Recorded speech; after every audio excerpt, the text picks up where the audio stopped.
Ladies and gentlemen, A Child's Christmas in Wales by Dylan Thomas. You want me to do the first bit? On Christmas, so much like the other. Yeah, it's only 2 paragraphs and then this starts, so it's up to you. Okay. It was on the afternoon of the day of Christmas Eve, and I was in Mrs. Prothero's garden waiting for cats with her son Jim. Stop. And what do I do? Pick it out and read what's on the little piece of paper. Sylvester Stallone. It was snowing. It was always snowing at Christmas. December in my memory is as white as Lapland, you know, where you sit on people's lap, you know.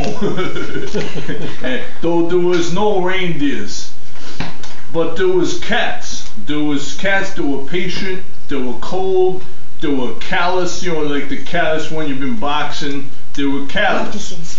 Our hands was wrapped in socks, like when you box. Stop. And then, yeah, okay. Rick Howard.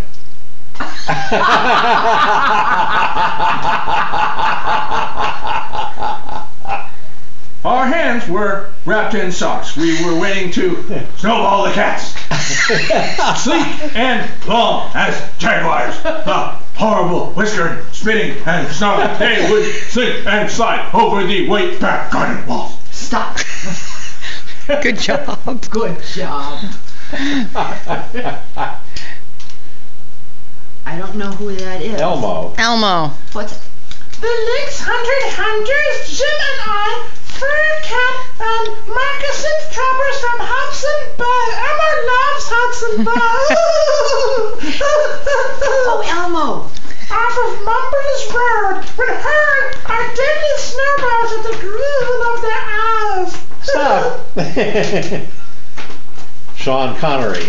The wise cats never appeared. We were so still, Eskimo-footed Arctic marksmen in the muffling silence of the eternal snows. You might want to wait a little while. Yeah, I think it's so. quite a long passage. Yes. Okay. Eternal ever since Wednesday. That we never heard Mrs. Prothero's first cry from her igloo in the bottom of her garden.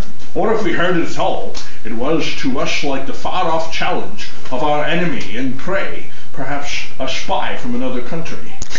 Or perhaps the neighbor's polar cat. But soon the voice grew louder. "Fire!" said Mrs. Prothero, and she beat the dinner gong. Stop.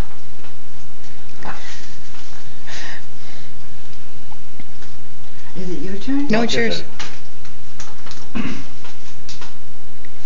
Austin Powers. And we ran down the garden with the snowballs in our arms, and the smoke indeed was pouring out to the dining room, babies. And the gong was bombilitating. Oh, behave. And Mrs. Prothero, looking totally shagadelic, was announcing ruin like a town crier in Pompeii, babies. Stop. Jimmy Stewart. Well, this was better than all the cats in Wales standing on the wall in a row. We bounded into the house, laden with snowballs, and stopped at the open door with the smoke-filled room, and I lassoed the moon. No, I didn't lasso the moon. Something was burning, all right. Perhaps it was Mr. Prothero, who always slept there after midday dinner with a newspaper over his face. But he was standing in the middle of the room saying a fine Christmas and smacking at the smoke with a slipper.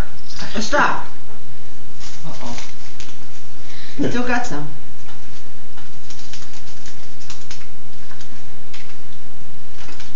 Mel Gibson. Australian or American? Australian. "Call the fire brigade," cried Mrs. Prothero as she beat the gong. "They won't be there," called Mr. Prothero. "It's Christmas." There was no fire to be seen, only clouds of smoke, and Mr. Prothero standing in the middle of them, waving his slipper as though he were conducting. "Do something," he said, and we threw all our snowballs into the smoke. I think we missed Mr. Prothero.